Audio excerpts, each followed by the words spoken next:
گزر رہا ہوں اور ایک مقام تک آپ کو لے کے جانا ہے انشاءاللہ. ضروری امر یہ ہے کہ دنیا غور کرے کہ یہ کون ہستی ہے کہ جو یہ پیغام دے رہی فضیلتوں میں قرآن سے بھی بلند درجے کا حامل ہے کہ جو یہ فرمان آپ کو اور پوری ملت اسلامیہ کو سنا رہا ہے.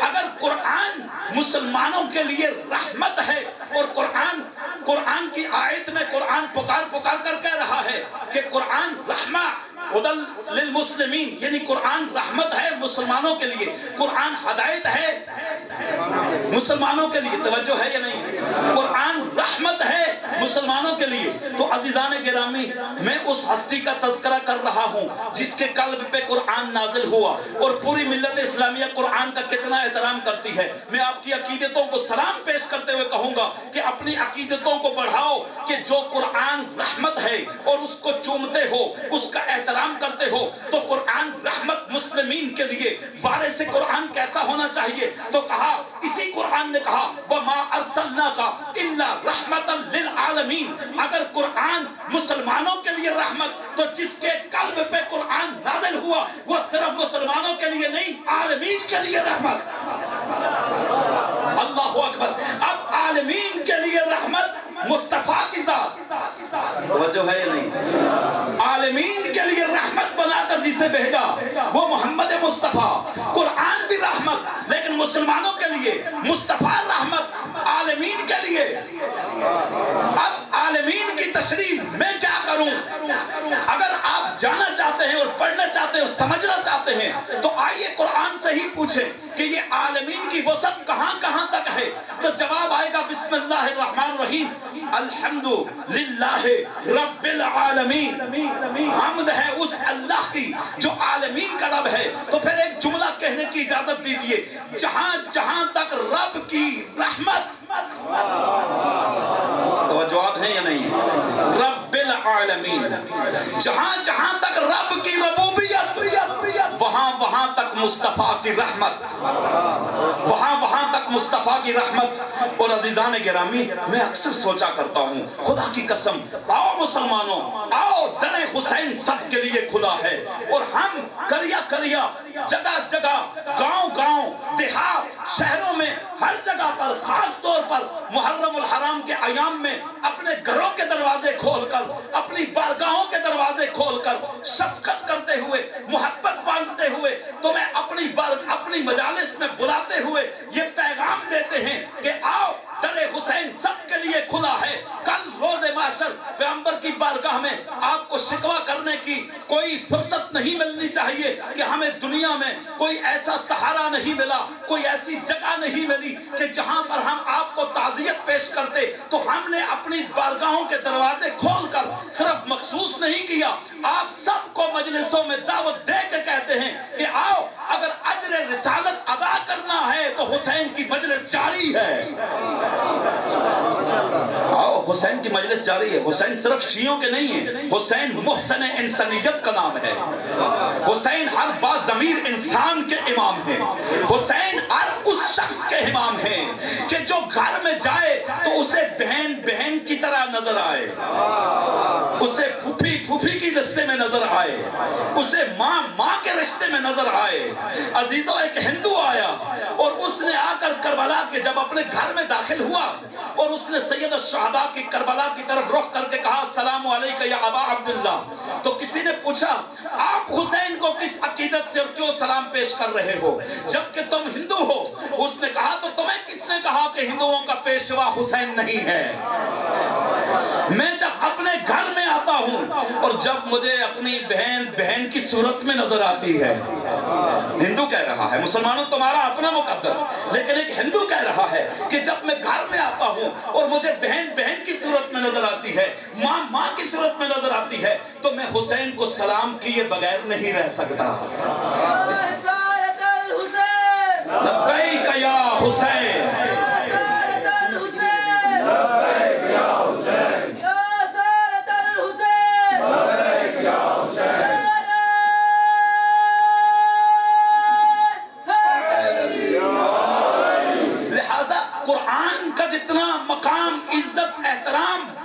اتنا ہی وارث قرآن کا عزت مقام. اگر قرآن کے اندر ہر خشک و تر کا جواب موجود تو وارث قرآن وہ ہونا چاہیے کہ جس کے پاس کتاب کا علم ہو، جس کے پاس کتاب کا علم ہو۔ مجھے جملہ کہنے کی اجازت دیں کہ قرآن کا وارث ایسا ہونا چاہیے کہ جس کے پاس اگر کوئی سائل آ جائے تو وہ کہے کہ تو نے سوال کرنا ہے یا علی جواب عطا کرے، تو نے سوال کرنا ہے یا علی جواب عطا کرے۔ عزیزان گرامی، علی ابن ابی طالب علیہ السلام کو جو فضیلتیں ملی، جو فضائل ملے، جو کمالات ملے، وہ اللہ کی طرف سے ملے یا اللہ کے رسول کی طرف سے ملے؟ جس نبی کا ہم کلمہ پڑھتے ہیں، یا فضیلتیں اس نبی نے عطا کی یا فضیلتیں اس خالق نے عطا کی؟ نبی کی عطا کردہ فضیلتیں بھی اللہ کی طرف سے ہیں، کیونکہ نبی وہ ہے جو وَمَا يَنْطِقُ عَنِ الْهَوَىٰ إِنْ هُوَ إِلَّا وَحْيٌ يُوحَىٰ۔ اب قرآن ایسا، جیسا وارث قرآن ایسا قرآن، اور جیسا قرآن ایسا وارث قرآن۔ اگر قرآن، میں نے آپ کی خدمت میں کہا کہ رحمت ہے مسلمین کے لیے، تو وارث قرآن عالمین کے لیے رحمت آیا۔ اگر قرآن نے کہا بسم اللہ الرحمن الرحیم الف لام میم ذالک الکتاب لا ریب فیہ ھدی للمتقین، کہ یہ وہ کتاب ہے لا ریب، جس میں کوئی عیب نہیں، جس میں کوئی عیب نہیں، یہ وہ کتاب ہے، لا ریب کتاب ہے۔ عزیزو، اگر قرآن لا ریب ہے تو وارث قرآن کو بھی لا ریب ہونا چاہیے۔ اگر قرآن لا ریب تو وارث قرآن بھی لا ریب، اس کے اندر بھی کسی قسم کا کوئی شبہ باقی نہیں رہتا۔ ھدی للمتقین، اگر قرآن ہدایت کرتا ہے متقیوں کی تو وارث قرآن کیسا ہونا چاہیے؟ اس کی گواہی آپ دیتے ہیں یا نہیں دیتے؟ آپ اپنی مسجدوں میں ہر روز یہ گواہی دیتے ہو یا نہیں؟ اشہد ان امیر المؤمنین و امام المتقین علی ولی اللہ، کہ میں گواہی دیتا ہوں کہ علی مومنوں کا امیر، متقیوں کا امام۔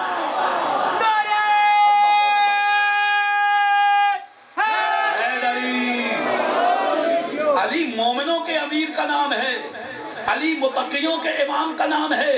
ادھر قرآن کیا کہہ رہا ہے؟ ھدی للمتقین۔ اگر قرآن ہدایت کرتا ہے متقیوں کی تو وارث قرآن بھی امام المتقین ہے۔ قرآن کو کئی دن لگا کے آیتوں کو یاد کرنا یا سورتوں کو یاد کرنا اور بات ہے،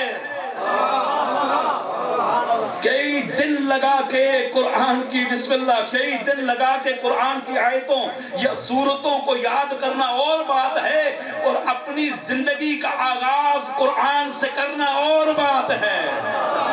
اللہ اکبر، کبھی موازنہ نہیں ہو سکتا۔ اسی لیے سرکار فرماتے ہیں افمن کان مؤمنا کمن کان فاسقا لا یستوون، کیا مومن اور فاسق کبھی برابر ہو سکتے ہیں؟ ہرگز نہیں، کبھی مومن اور فاسق برابر نہیں ہو سکتے۔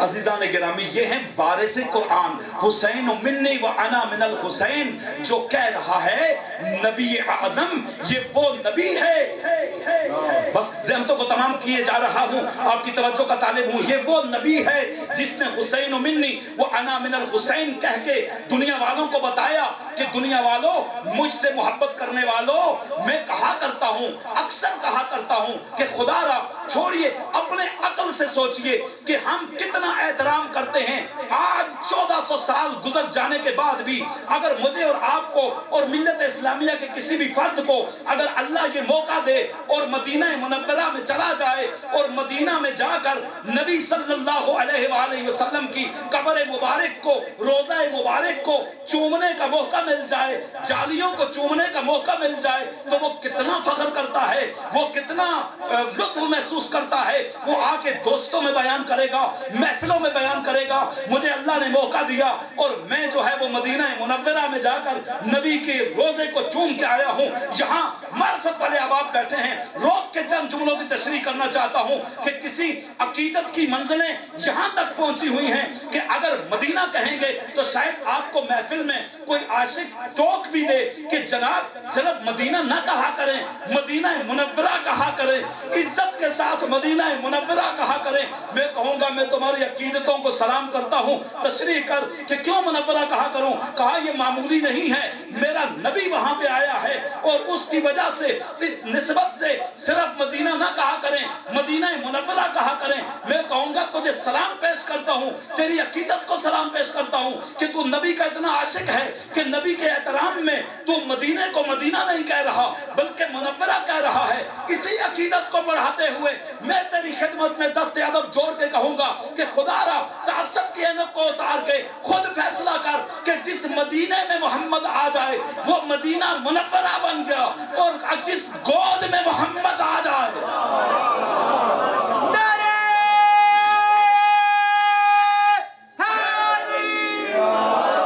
اللہ آپ کو سلامت رکھے، آپ آباد و شاد رہے۔ اگر مدینے میں محمد کے آنے سے مدینہ مدینہ نہیں رہا بلکہ مدینہ منورہ، جس کے آنے سے مدینہ منور ہو جائے، عزیزو سوچا کرو کہ جس ہستی کے مدینے میں آنے سے مدینہ منورہ ہو گیا، جس گھر میں محمد تھے وہ گھر کیا ہوگا، جس گود میں محمد تھے وہ گود کیا ہوگی۔ اللہ اکبر، اس سے بھی آگے جاؤ، جس گود میں محمد تھے وہ گود کیا ہوگی، اور جس محمد کی یہ شان ہے اس محمد کے کندھوں پہ کوئی کھڑا ہو جائے تو وہ کیا ہوگا۔ اللہ اکبر، وہ محمد کے پشت پر اگر کوئی آ کے سوار ہو جائے تو وہ کیا ہوگا۔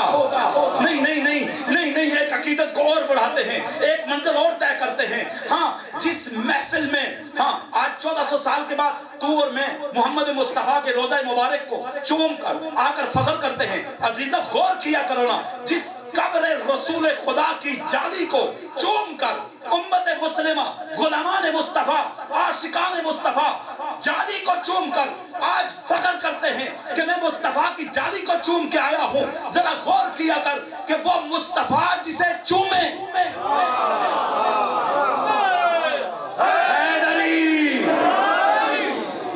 طور میں 1400 سال کے بعد آج نبی کے روزے کی جالی کو چوم کر فخر محسوس کرتے ہیں، لیکن اپنی عقیدتوں کو بڑھا کے فیصلہ کیا کر کہ جس مصطفیٰ کی جالی کو چوم کر ہم فخر کرتے ہیں، خود مصطفیٰ اپنی اہل بیت کو چومتے رہے،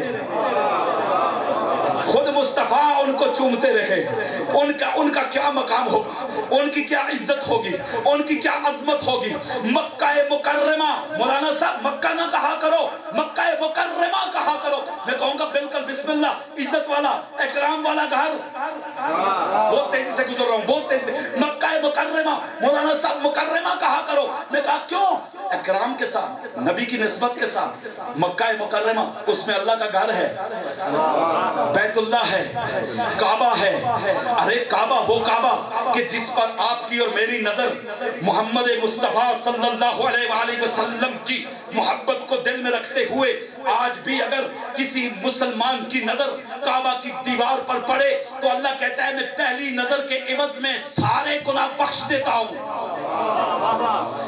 پہلی نظر کے عوض میں سارے گناہوں کو بخش دیتا ہوں کہ جو میرے گھر کی دیوار پر پہلی نظر ڈالے، محبت کے ساتھ ڈالے، میں رحمان اللہ اس کے ساری خطائیں، اس کے سارے گناہ معاف کر دیتا ہوں۔ میں کہوں گا مسلمانوں اپنی عقیدتوں کو بڑھاؤ، جس کعبے کی دیوار کی یہ عظمت ہے کہ 1400 سال کے بعد طور میں بتائے ہوئے طریقے کے مطابق اس پر نظر ڈالیں تو تیرے اور میرے گناہ معاف۔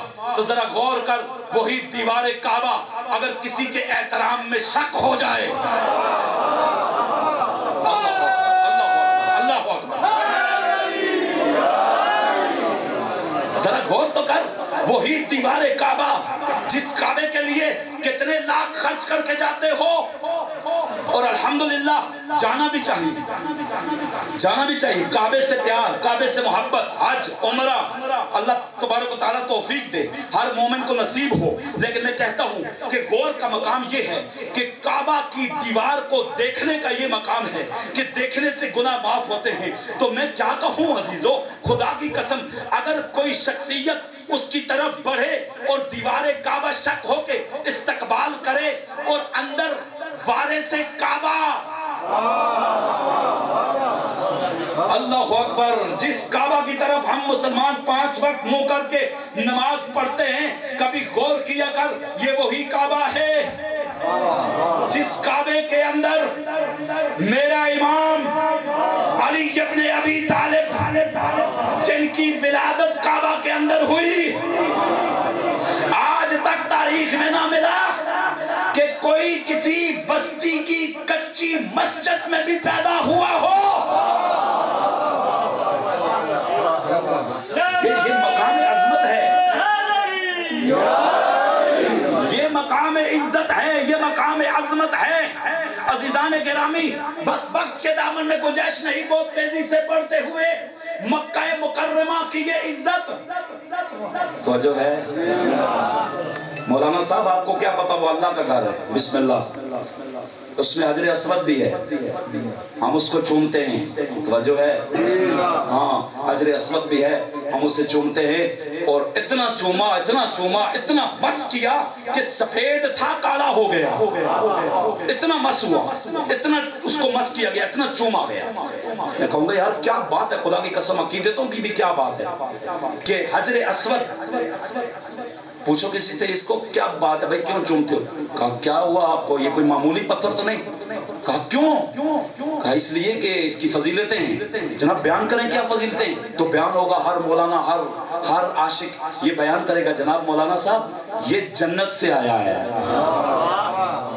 یہ پتھر جنت سے آیا ہے. اچھا، اور دوسری فضیلت مولانا صاحب یہ ہے کہ جنت سے آیا اور نبی نے اپنے ہاتھوں سے اسے نصب کیا. میں نے کہا کیا بات ہے، اچھا اس نسبت سے چومتے ہو؟ کہا ہاں. میں نے کہا اللہ تمہاری عقیدتوں میں اور اضافہ فرمائے. کیا ہی بات ہے کہ جو پتھر جنت سے آئے،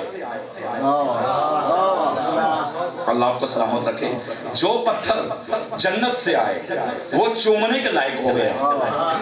جو پتھر جنت سے آیا وہ چومنے کے لائق ہو گیا. ایک صلوات پڑھ دیں بآواز بلند.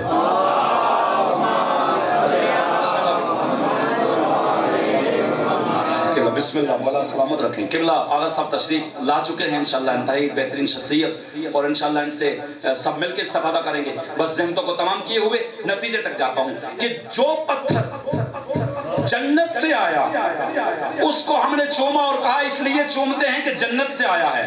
میں نے کہا خدا تیری عقیدتوں میں اور اضافہ کرے، جنت سے آیا ہوا پتھر اس قابل ہو گیا کہ تم نے چوما اور بے حد چوما، اور پوچھنے پہ بتایا کہ اس لیے چوم رہے ہیں کہ یہ جنت سے آیا ہے. ارے جنت میں آیا ہوا پتھر چومنے کے لائق ہو گیا، اور جسے جوانان جنت کے سردار بنا دیا.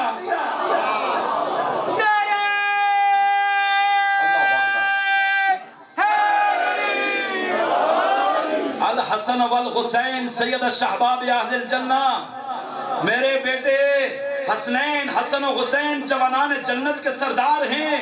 اگر جنت کا آیا ہوا پتھر جنت میں آنے کی وجہ سے چومنے کے لائق ہو گیا تو جو جوانان جنت کے سردار پہ ہیں ان کی کیا مقام، ان کا کیا عظمت. اچھا دوسری بات، یہ نبی نے اپنے ہاتھوں سے نصب کیا ہے. اس پتھر کو ہم اس لیے قبلہ چومتے ہیں کہ یہ اللہ کے نبی نے اپنے ہاتھوں سے نصب کیا، اور جس پتھر پہ نبی کے ہاتھ لگ گئے وہ نسبت اتنی بلند ہو گئی، وہ اتنا اعلیٰ ہو گیا کہ وہ چومنے کے لائق ہو گیا. خدا کے واسطے سوچا کر، ارے جس نبی کے ہاتھ پتھر کو لگے تو وہ چومنے کے لائق ہو جائے، اور جس نبی کا خون کسی میں دوڑ رہا ہو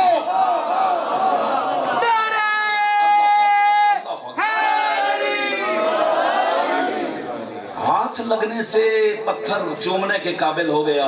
اور جس کے بارے میں نبی کہے لحموں کا لحمی دموں کا دمی انہم منی وانا منہم. توجہ ہے یا نہیں ہے؟ ان کا گوشت میرا گوشت، ان کا خون میرا خون. ان سے سلو مجھ سے سلو، ان سے جنگ ان سے محبت مجھ سے محبت، ان سے بغض مجھ سے بغض. یہ مجھ سے ہیں، میں ان سے ہوں. 1400 سال کے بعد یا 1400 سال سے پہلے تو نبی کی محفل میں بیٹھ کے اتنا اعلیٰ ہو گیا. نبی کی محفل میں بیٹھ کے اتنا اعلیٰ ہو گیا کہ لائق تعظیم بن گیا.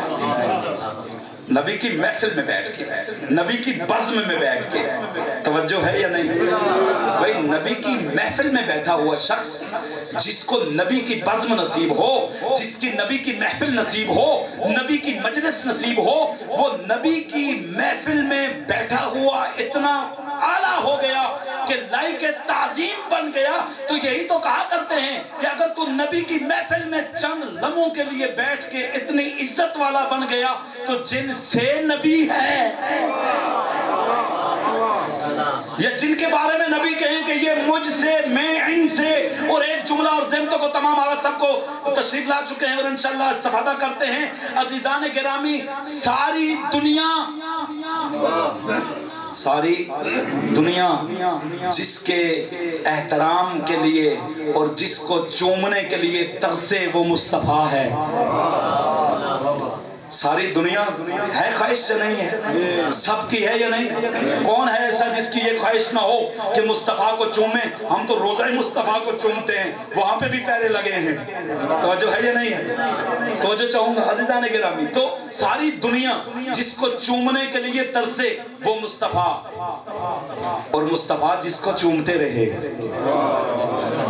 وہ حسین ابن علی جسے مصطفیٰ چومتے رہے اور کوئی موقع ہاتھ سے جانے نہیں دیا. عزاداران سید الشہداء, کوئی موقع ہاتھ سے نہیں جانے دیا. پیغمبر خدا نے جہاں پہ اپنے حسین کا تعارف پیش نہ کرایا ہو.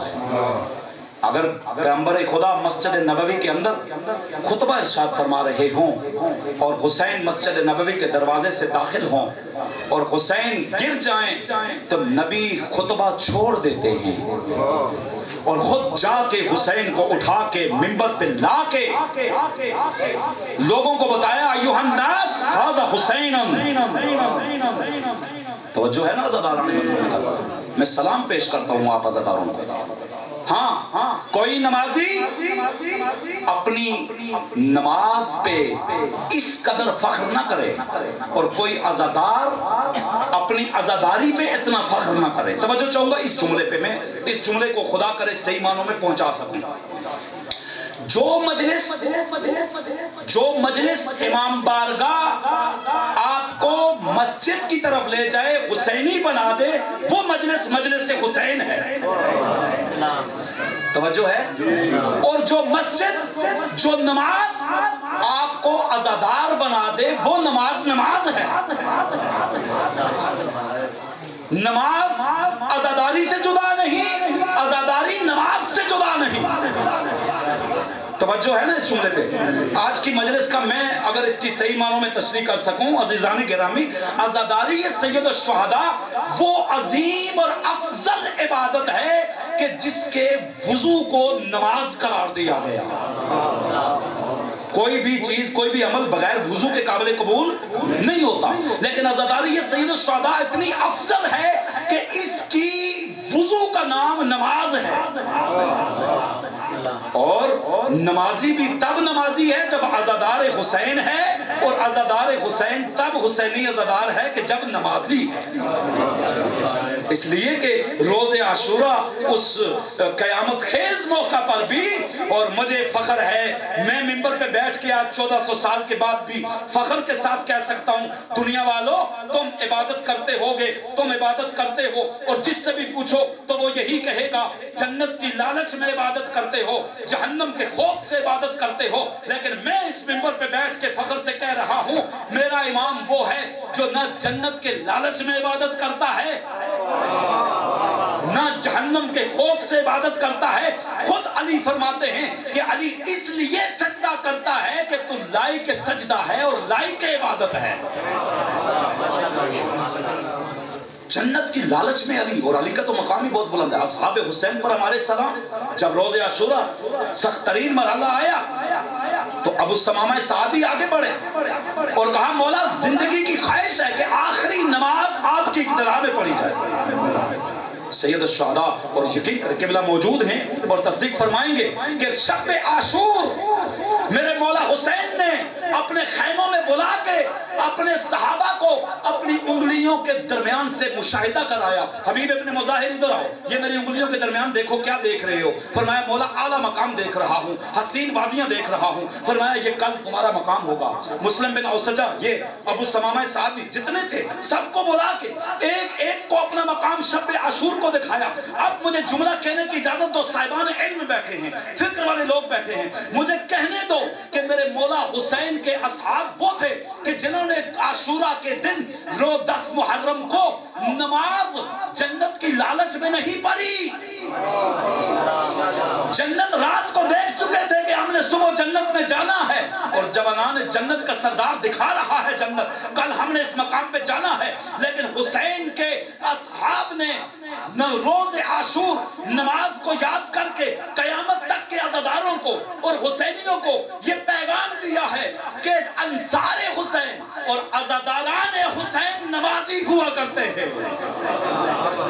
نمازی ہوا کرتے ہیں. اور وہ حسین سے عشق کرتے کہا تو نے اس مشکل وقت میں نماز کو یاد کیا, جا حسین تیرے حق میں یہ دعا کرتا ہے کہ اللہ تمہیں نمازیوں کی صف سے اٹھائے, اللہ تمہیں نمازیوں کی صف میں اٹھائے. عزیزوں بڑا خرچہ ہوا ہے, بس ایک جملہ اور ذہن تے تمام. خدا کی قسم میں نے تاریخ کربلا میں اس واقعے کو انسان کو ہلا کے رکھ دیتا ہے کہ جب ان ملعونوں نے مولا حسین ابن علی کو شہید کر لیا اور رسول اللہ کی بیٹیوں کو, علی مرتضیٰ کی بیٹیوں کو قید کر لیا, ان کے بازو سروں کے پیچھے پسے پشت باندھ لیے گئے, گرفتار کر کے لے جایا گیا نا, تو روایات بتاتی ہیں کہ کربلا سے لے کر شام تک 7 مرتبہ میرے مولا حسین کے سر نے کلام کی ہے.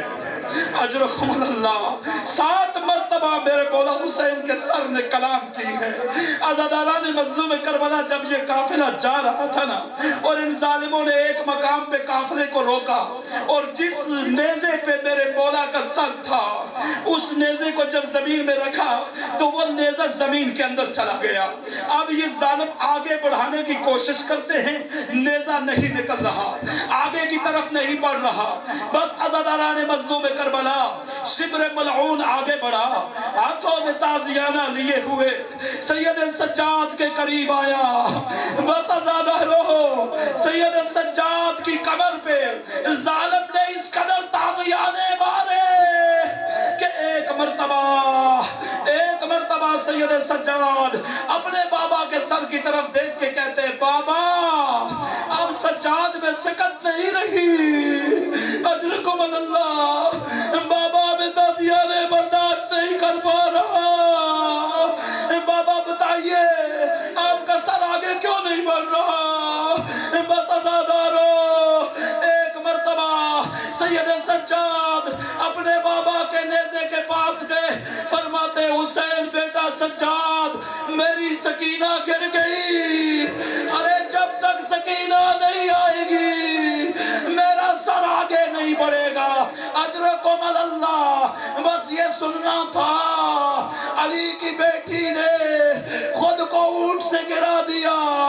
ارے چلی علی کی بیٹی پیچھے کی طرف کہ جہاں پہ سکینہ گری تھی, چلتے چلتے ایک ایسے مقام پہ پہنچی, کیا دیکھا ایک درخت کے نیچے ایک سیاہ برقعے والی بی بی ہے, ارے جس کی گود میں بچی ہے.